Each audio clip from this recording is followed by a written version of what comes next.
இசாரா செவ்வந்தி ஹோட்டல் ஒன்றில் பதுங்கி இருப்பதாக போலீஸ் புலனாய்வு பிரிவினருக்கு தகவல் வழங்கப்பட்டிருக்கிறது. அதன் தொடர்ச்சியாக ஹோட்டல் சுற்றி வளைக்கப்பட்ட நிலையிலே அவர்களுக்கு அதிர்ச்சியை ஏற்படுத்தும் வகையிலே ஒரு சம்பவம் நடந்திருக்கிறது. அது தொடர்பாக விரிவாக பார்க்க இருக்கின்றோம்.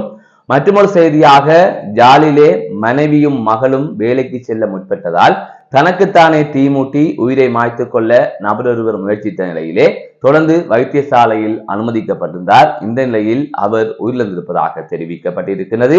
அது தவிர முன்னாள் முதலமைச்சர் உள்ளிட்ட இருவருக்கு 16 வருட கடூழிய சிறை தண்டனையை கொழும்பு உயர் நீதிமன்றம் விதித்திருக்கிறது.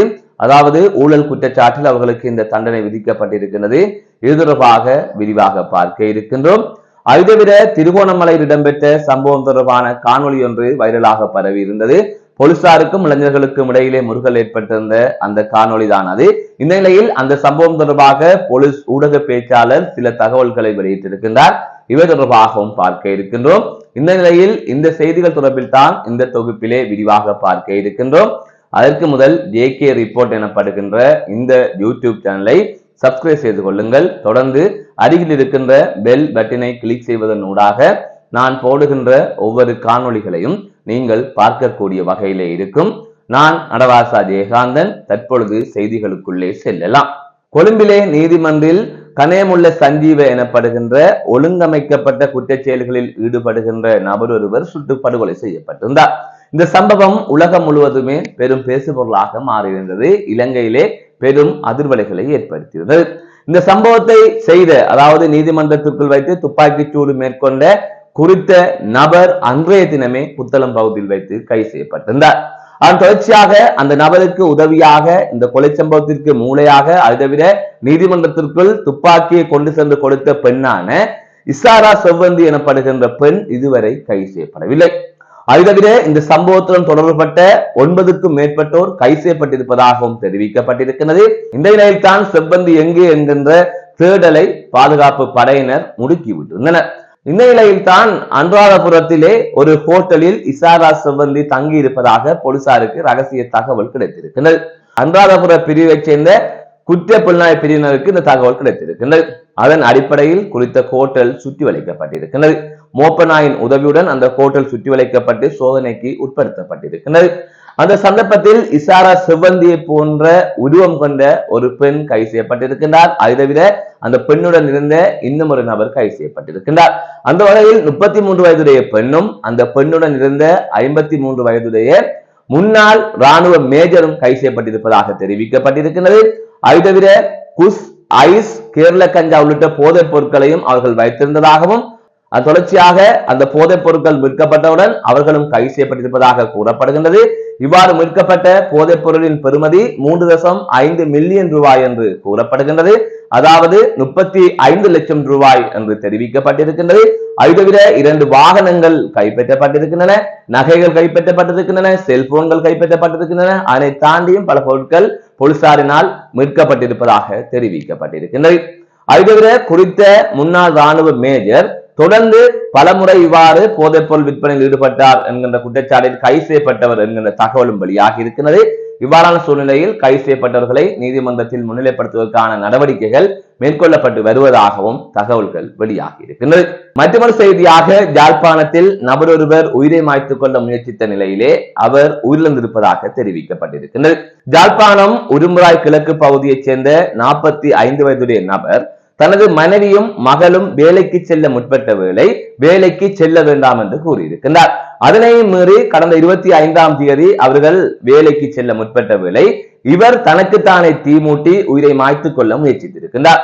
அந்த சந்தர்ப்பத்தில் அவர் காப்பாற்றப்பட்டு யாழ் போதனா வைத்தியசாலை சேர்க்கப்பட்ட நிலையிலே அவருக்கு சிகிச்சை வழங்கப்பட்டு வந்த நிலையிலே தற்பொழுது அவர் உயிரிழந்திருப்பதாக தெரிவிக்கப்பட்டிருக்கின்றது. மனைவியும் மகளும் தனது சொல்லை கேட்காதால் இவ்வாறு அவர் விபரீத முடிவு எடுத்த நிலையிலே தற்பொழுது உயிரிழந்திருப்பதாக தெரிவிக்கப்பட்டிருக்கின்றது. இது தொடர்பான மேலதிகமான விசாரணைகள் முன்னெடுக்கப்பட்டு வருவதாகவும் கூறப்படுகின்றது. மற்றொரு செய்தியாக முன்னாள் முதலமைச்சர் உள்ளிட்ட இருவருக்கு கடூழிய சிறை தண்டனை விதிக்கப்பட்டிருப்பதாக தெரிவிக்கப்பட்டிருக்கிறது. 16 வருட கடூழிய சிறை தண்டனையை கொழும்பு உயர் நீதிமன்றம் இன்றைய தினம் பிறப்பித்திருக்கின்றது.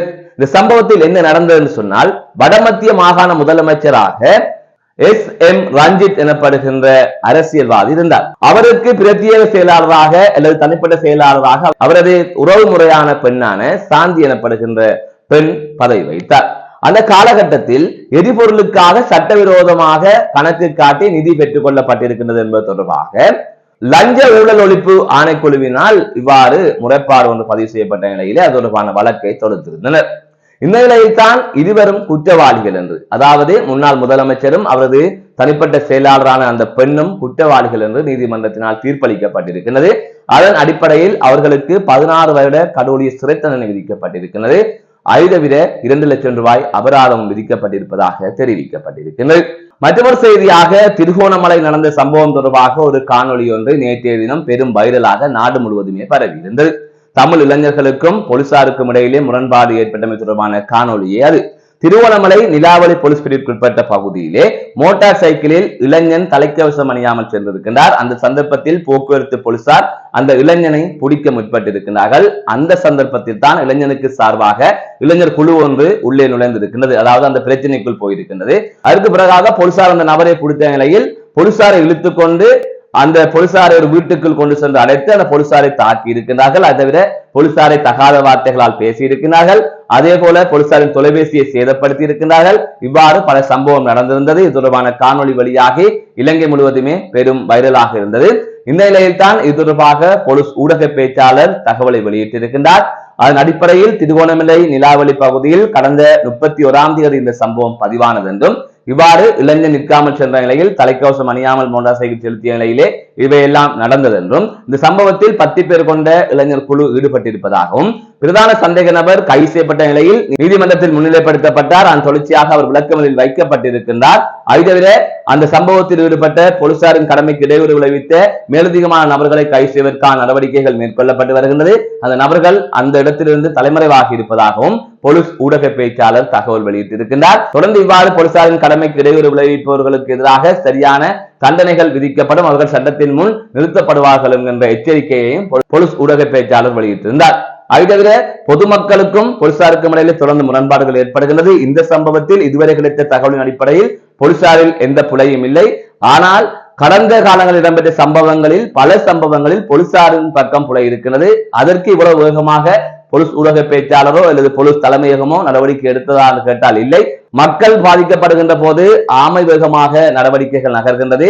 போலீசார் பாதிக்கப்படுகின்ற போது குதிரை வேகமாக நடவடிக்கைகள் ஆரம்பிக்கின்றது. எனவே சட்டம் சமனாக இருக்கின்ற பட்சத்தில் பொதுமக்களால் போலீசார் பாதிக்கப்பட்டாலும் சரி, போலீசாரினால் பொதுமக்கள் பாதிக்கப்பட்டாலும் சரி, சட்டம் சமனான வேகத்தில் பயணிக்க வேண்டும். சரியான நடவடிக்கையை, துரித நடவடிக்கையை 2 பக்க பிரச்சனைகளின் போதும் எடுக்க வேண்டும் என்பதுதான் பொதுமக்களின் கருத்தாக இருக்கின்றது. மீண்டும் ஒரு காணொலி சந்திக்கின்றேன். நான் நடராஜா ஜெயகாந்த்.